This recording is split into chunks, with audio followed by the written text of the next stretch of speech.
E aí pessoal, tudo bem com vocês? Bem, nesta videoaula nós iremos tratar de um assunto muito importante da física, que anda ali junto com a química, né? Que é a lei dos gases ideais. Bem, esse estudo é bastante importante porque através dele nós vamos continuar, né, o estudo falando aí sobre termodinâmica. Então fica ligado que o assunto é bastante importante.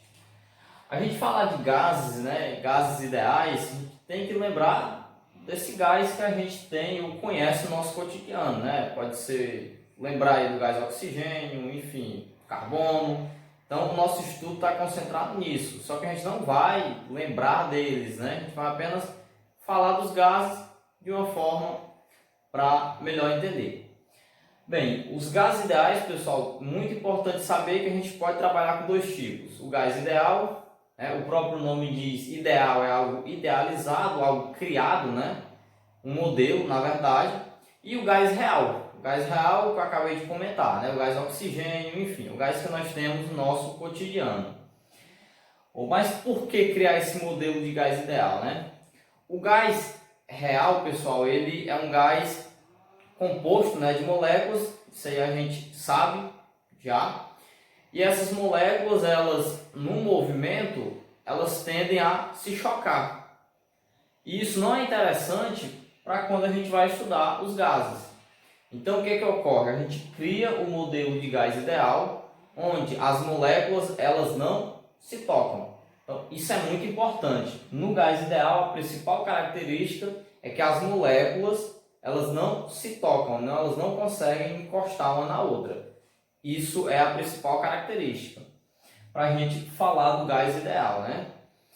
E aí dessa forma nós vamos falar também da lei geral dos gases, tá ok? Essa lei geral dos gases ela vai servir para a gente começar o nosso estudo e falar aí sobre muitas coisas.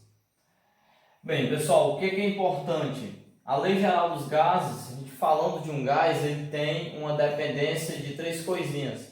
Ou seja, né, ele precisa ou ele utiliza-se de três coisas. Então, um gás ele pode, né, exercer uma pressão, que a gente vai chamar de P, medida em atm. atm em uma atmosfera, né? Então, isso aqui é a pressão do gás. O gás ele também ocupa um volume, medido em litros, e ele também depende da temperatura T, medida em kelvins. Então, um ponto muito importante também é que o gás ideal, para a gente trabalhar com ele, a gente vai colocar ele dentro de um recipiente. Esse recipiente, né, quando o gás ocupa aquele volume, o volume do recipiente é o volume do gás. Tudo bem? Então, isso é importante para a gente trabalhar com os gases ideais. A principal característica, né, a gente está trabalhando aqui com a lei geral dos gases. Então, o que foi observado?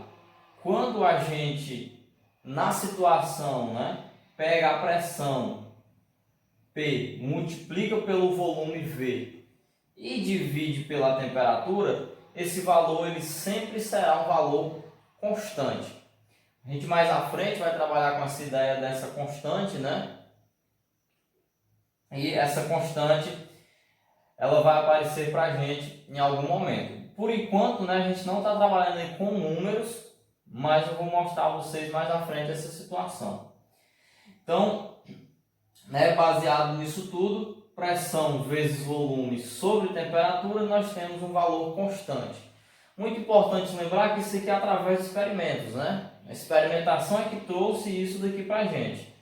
Então, se trouxe isso para a gente, né, a gente aceita a situação e vai trabalhar com ela, né, de uma forma bem mais interessante. Então, só a ideia final, né? Pressão, volume sobre temperatura, valor constante, que é uma ideia. A gente tem dois gases, né? Imagina aí, ou melhor, vamos considerar apenas um. E esse um gás, quando na situação inicial eu peguei os valores dele, multipliquei e deu um valor constante. Tudo bem? Passado algum tempo, esses valores, eles mudaram. Não obrigatoriamente todos, né? Eles mudaram. Quando eles mudaram na situação final, que eu fiz o mesmo processo, eu encontrei o mesmo valor. Por que eu encontrei o mesmo valor? Porque é um valor constante. A gente vai ver isso daí num exemplo, né? Vou mostrar a vocês como é que a gente vai trabalhar com essa situação em um exemplo. E aí, vamos resolver o exemplo, né? Bom, o nosso exemplo, a gente vai trabalhar muito bem aquela ideia da equação. É uma certa massa de gás ideal, sempre colocando essa situação. Ocupa volume V1 igual a 60 litros, a temperatura T1 de 100 kelvins e pressão P1 de 5 atm. Se aquecermos esse gás de modo que sua temperatura passe para T2 400, observe, na temperatura era 100, o gás foi aquecido, passou a ter 400 kelvin. E o seu volume passe para 100 litros. Observe que era 60, passou para 100. Qual será o valor da nova pressão? Observe que aqui os valores estão aumentando, mas não necessariamente tem que ser assim, né? Aqui ocorreu o aumento porque estamos aquecendo o gás. Bem, pessoal, o que nós sabemos, né? Nós sabemos que a pressão vezes o volume, né, sobre a temperatura, isso tem que dar um valor constante. Bem, se o valor é constante, né, então eu posso e eu devo, né, reescrever a equação. Como assim, né? Observe que ele deixou bem separado, né? V1, T1, T2, V2. Então eu vou fazer essa separação aqui também, ó. P1, V1, T1. Isso daqui você já deve ter imaginado, né? Se é constante, tem que ser igual a P2, V2 sobre T2. Tá certo? E aí nós chegamos à famosa equação, né? Pivot-Povotovich. Para você não esquecer da equação, né? E aí, pessoal, reescrevi a equação dessa forma, né? Então, o que acontece? O valor que dá aqui é o mesmo que tem que dar aqui. Já vou mostrar a você como é que fica. Mas lembrando que a nossa situação é descobrir quem? Descobrir o P2, tá certo? Então, vamos lá. Ó. Substituindo os valores, o P1. P1 vale 5, não é? Ó, 5 vezes. Quem é o volume 1? 60, não é? Sobre a temperatura, que ele falou, 100, igual P2. Não tenho, né, ela que eu vou tentar encontrar, vezes, quem é o volume 2? Volume 2 é 100, sobre a temperatura 2, que é 400, tá certo? Então nós temos aí todos os valores. Bem, o que eu faço agora, né? Agora eu vou somente encontrar o valor de P2. Eu posso fazer isso. Tirar esses dois zeros com esses dois zeros. Aqui fica 1, 4. E nós vamos multiplicar meio pelos extremos. Certo? Olha aí, ó. O 1, não é? Vezes P2 vezes o 100. Então o P2 a gente apenas repete. Mais 1 vezes 100 é 100, né?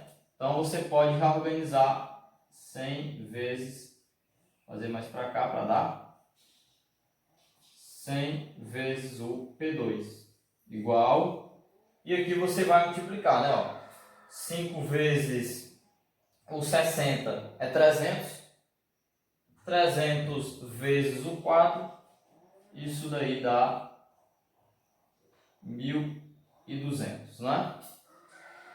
Posso de novo fazer o seguinte, cancelar os zeros com os zeros.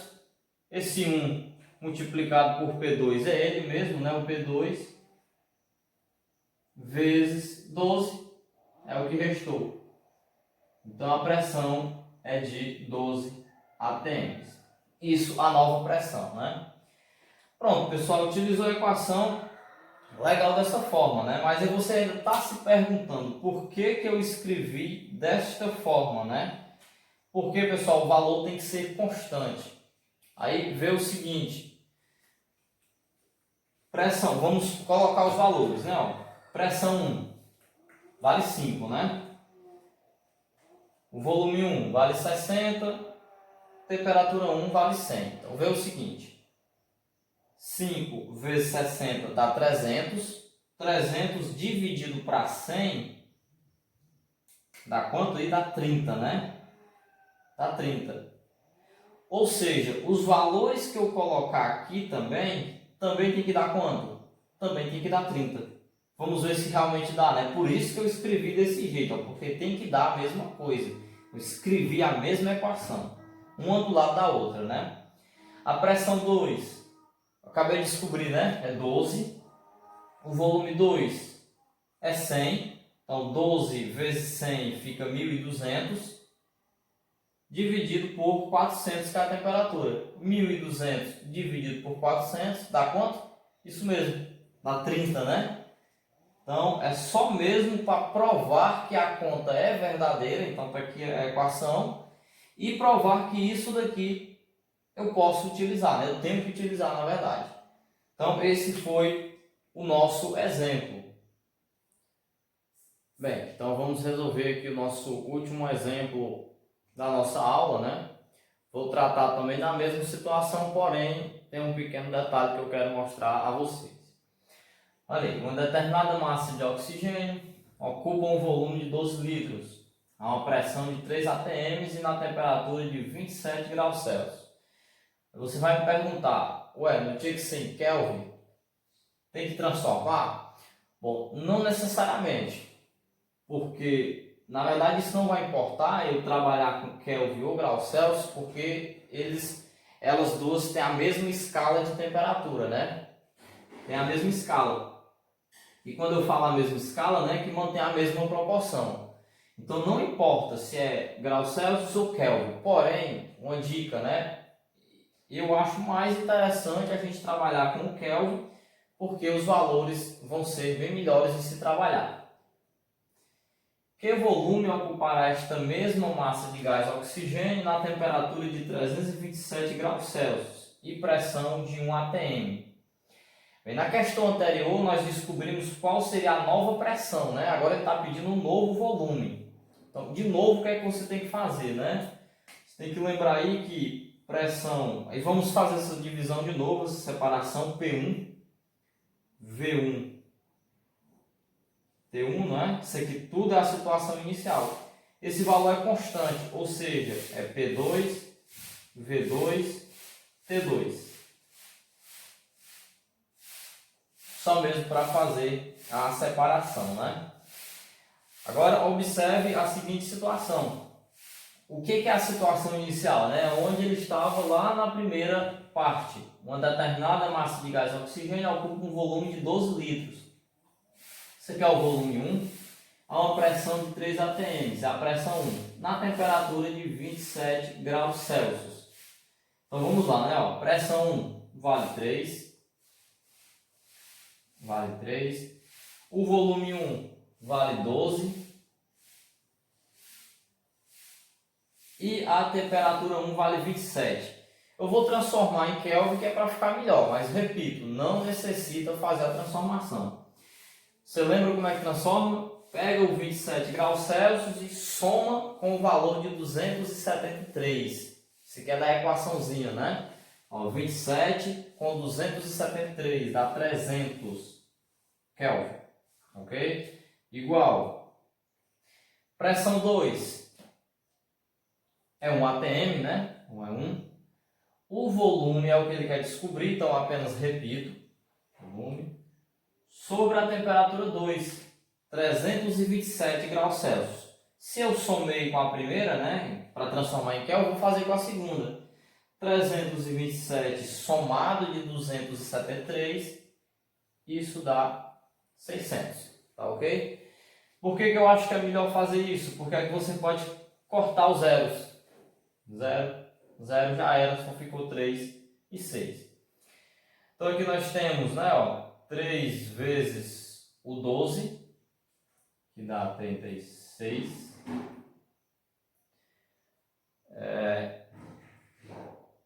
Sobre o 3, né?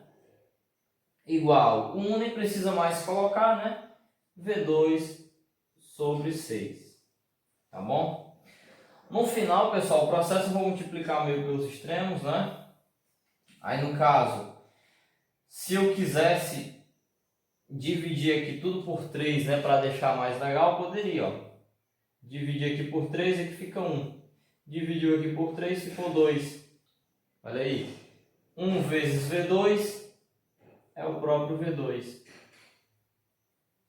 2 vezes 36, 72. Pronto, cheguei no valor final. 72 litros é o volume final da nossa questão. Então pronto, né? Você viu a questão, vai sempre estar utilizando essa situação por enquanto, né? Porque após vem outras situações.